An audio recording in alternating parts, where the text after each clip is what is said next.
Le Seigneur soit avec vous. Et avec votre esprit. Évangile de Jésus-Christ selon saint Luc. Gloire à toi, Seigneur.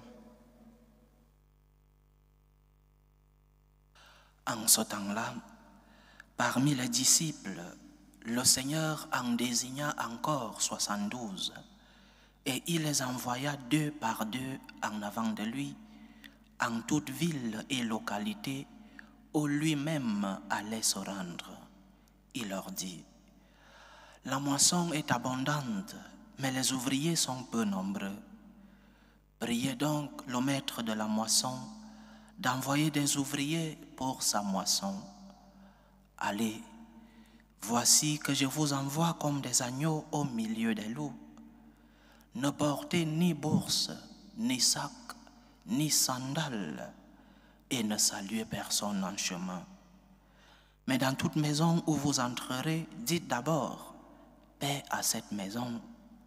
S'il y a là un ami de la paix, votre paix ira se reposer sur lui. Sinon, elle reviendra sur vous. Restez dans cette maison, mangeant et buvant ce que l'on vous sert, car l'ouvrier mérite son salaire. Ne passez pas de maison en maison. Dans toute ville où vous entrerez et où vous serez accueillis, mangez ce qui vous est présenté. Guérissez les malades qui s'y trouvent et dites-leur: le règne de Dieu s'est approché de vous. Acclamons la parole de Dieu. Louange à toi, Seigneur Jésus. À un moment donné de l'histoire de notre Église, une histoire récente, il y a peut-être 50 ans par là, c'était habituel et courant pour les laïcs de penser que la sainteté était quelque chose réservé seulement aux prêtres, aux religieux ou aux religieuses. C'est ce qu'on disait et c'est ce qu'on pensait, non?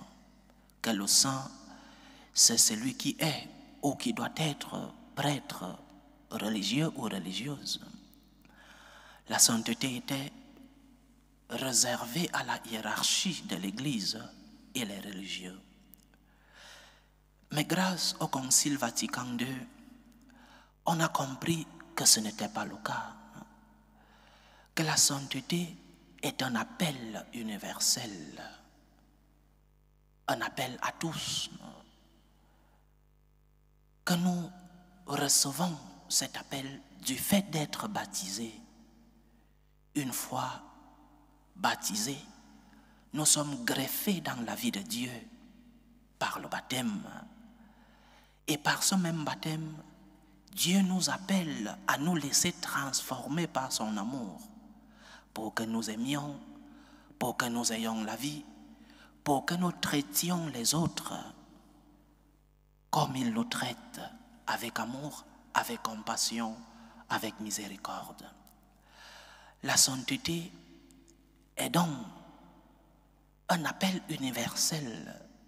Le saint est cette personne qui se laisse faire par Dieu. Et nous sommes tous appelés à être des saints. Le prêtre, le religieux, la religieuse, le laïc, qu'il soit célibataire ou marié. Nous sommes tous appelés à aimer Dieu, en nous laissant transformer par Dieu, en laissant que le Seigneur transforme nos vies, et ainsi nous pourrons être lumière du monde et celle de la terre. C'est le premier enseignement qui découle de cet évangile. Parfois, lorsque nous lisons les Saintes Écritures, nous devons nous arrêter sur les détails, ces petites choses qui ne sont pas très visibles, mais qui sont peut-être l'enseignement même de cet évangile. Habituellement, le Seigneur envoie prêcher, il envoie ce petit groupe intime à lui, les 12, les apôtres qui étaient ce groupe qui l'accompagnait partout, ce groupe avec lequel il avait sa vie la plus intime. Mais à différence des apôtres, il y avait un autre groupe, celui-là plus grand, ce que les évangiles appellent les disciples. Les apôtres sont donc un groupe restreint et les disciples sont un groupe le plus élargi. Et aujourd'hui, le Seigneur n'envoie pas les apôtres, il n'envoie pas les 12. Peut-être parmi ces 72, les apôtres y figuraient. Nous n'avons pas plus d'explications dans cet évangile.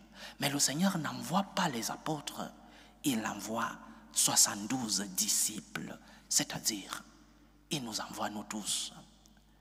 Il envoie tous ceux qui s'acceptent comme chrétiens, parce que c'est cela la signification du mot chrétien. Je suis disciple du Christ, et donc il m'envoie. Il envoie tous les baptisés en mission. Et donc, une fois baptisés, une fois conscients de que nous sommes disciples du Christ, nous avons une mission. La mission d'être saints. La mission d'être saint. Je répète, la sainteté n'est pas une réalité réservée à certains, à un petit groupe. La sainteté est une réalité réservée à tous les disciples du Seigneur. Dieu veut que tous les hommes soient sauvés et parviennent à la connaissance de la vérité. Et le saint n'est pas celui qui ne tombe pas. Le saint n'est pas celui qui n'a pas ses misères, celui qui n'a pas ses péchés. Le saint, c'est celui qui, parce qu'il veut aimer Dieu, se relève chaque jour. Parce qu'il veut aimer Dieu, se relève chaque fois qu'il est tombé. C'est celui-là le saint. Le saint, ce n'est pas un immaculé, sans tache. Le saint, ce n'est pas celui-là qui a vécu dans la perfection. Le saint, c'est celui qui, conscient de l'amour qu'il a pour Dieu, conscient d'abord de l'amour qu'il sait avoir reçu de Dieu, et conscient de l'amour qu'il veut donner à Dieu, lorsqu'il est tombé, il se relève.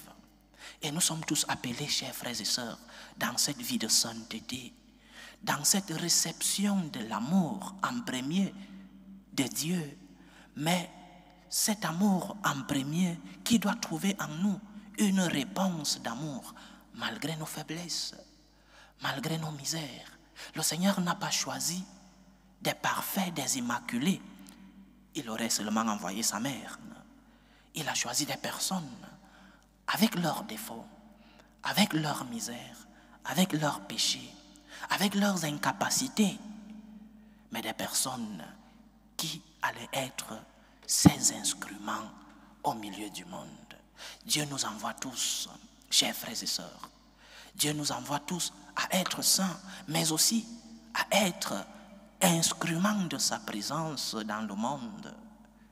Si nous sommes disciples du Christ, si nous nous appelons vraiment chrétiens, si notre identité de chrétien a une valeur dans nos vies, nous devons essayer d'être des instruments du Christ dans le monde.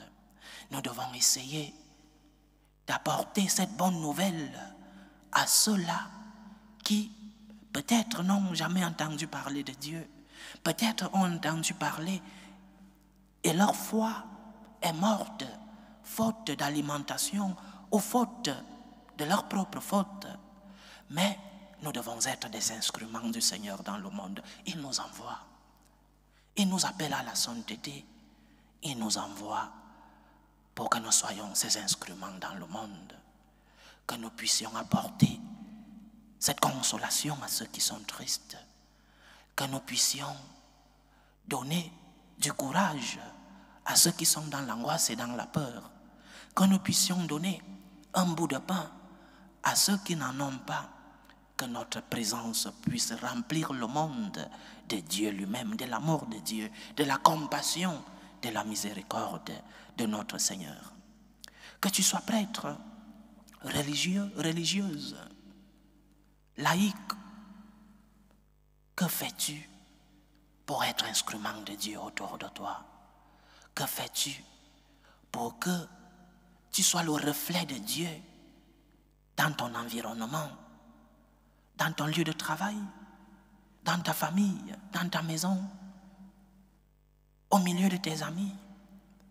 Es-tu le reflet de la présence de Dieu? Es-tu le reflet de l'amour de Dieu, de sa miséricorde? Ou alors, ta deuxième carte d'identité après ton acte de naissance, qui est ton acte de baptême, n'a pas de valeur dans ta vie.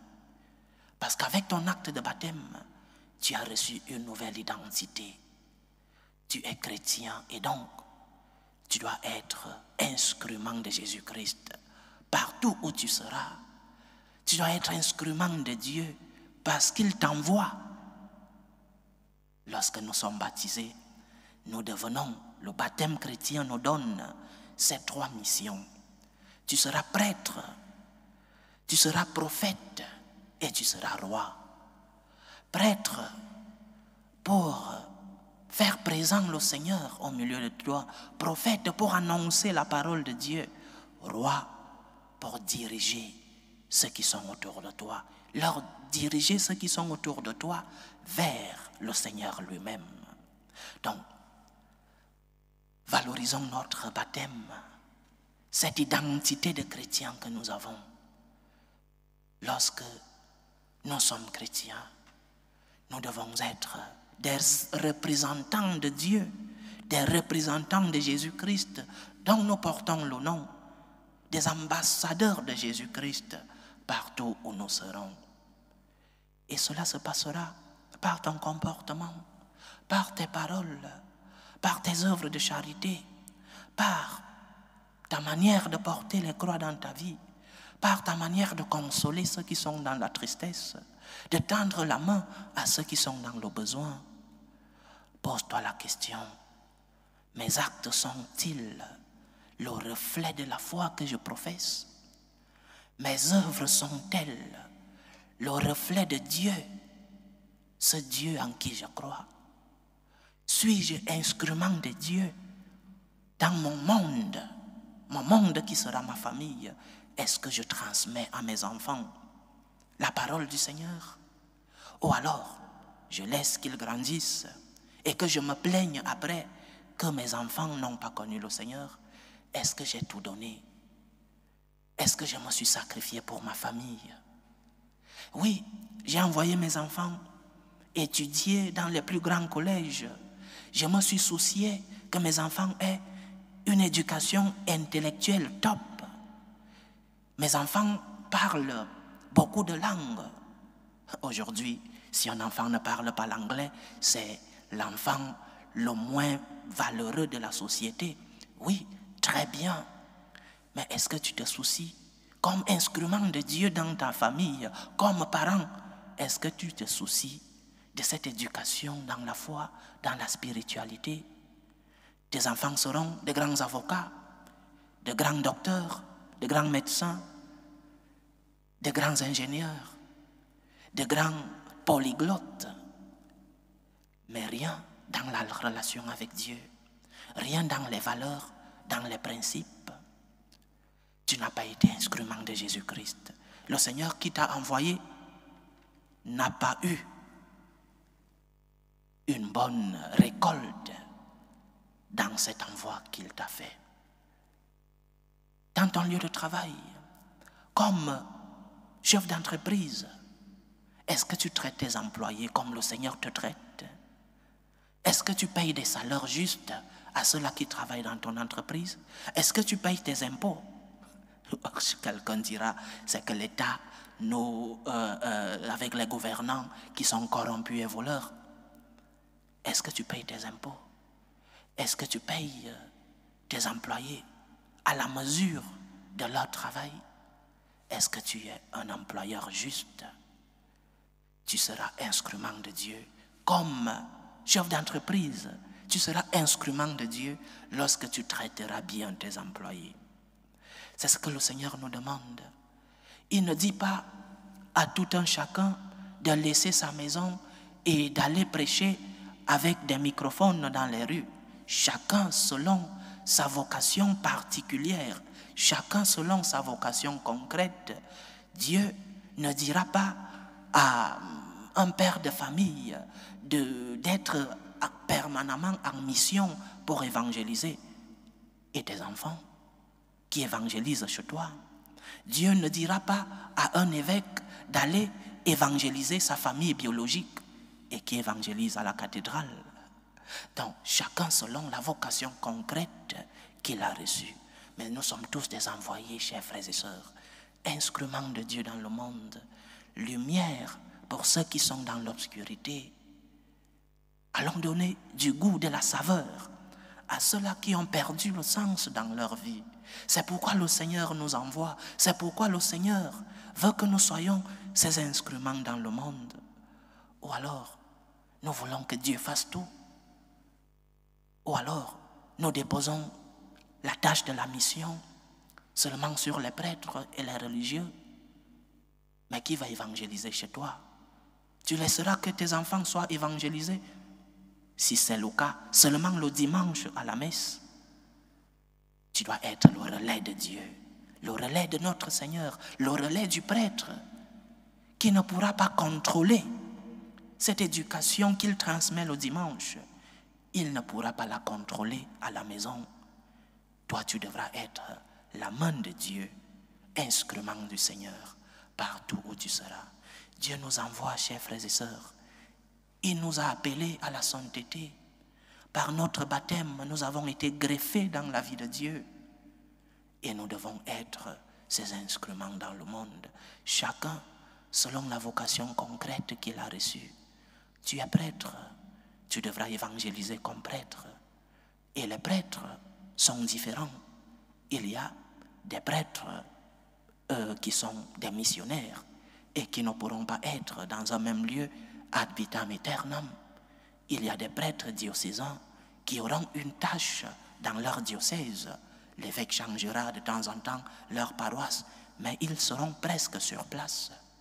Il y a des personnes qui ont donné leur vie sans être prêtres, des religieux, et qui font un travail énorme dans les œuvres de charité, les hôpitaux, les léproseries, les écoles, qui transmettent le message de Dieu. Mais aussi, il y a des laïcs qui doivent, en commençant dans leur famille, continuer ce travail de notre Seigneur, continuer la mission de l'évangélisation. Dieu nous envoie. Sommes-nous parmi ces 72? Ou alors nous avons abandonné la mission? Es-tu conscient que le Seigneur t'a envoyé, que tu sois où il devait arriver, comme nous dit l'évangile d'aujourd'hui? Sois instrument de Dieu au milieu de toi, que lorsqu'on regarde ta façon de vivre, qu'on voit le reflet de Dieu, que tu sois le miroir de ce que le Seigneur veut pour les hommes. Et ce que Dieu veut pour les hommes, c'est leur salut. Et ce salut devra passer par toi, par tes paroles, par tes œuvres, par tes actes.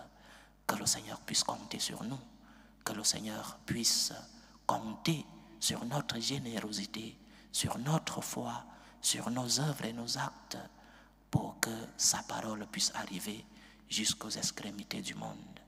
Que le Seigneur puisse compter sur notre générosité. Loué soit Jésus-Christ. À jamais.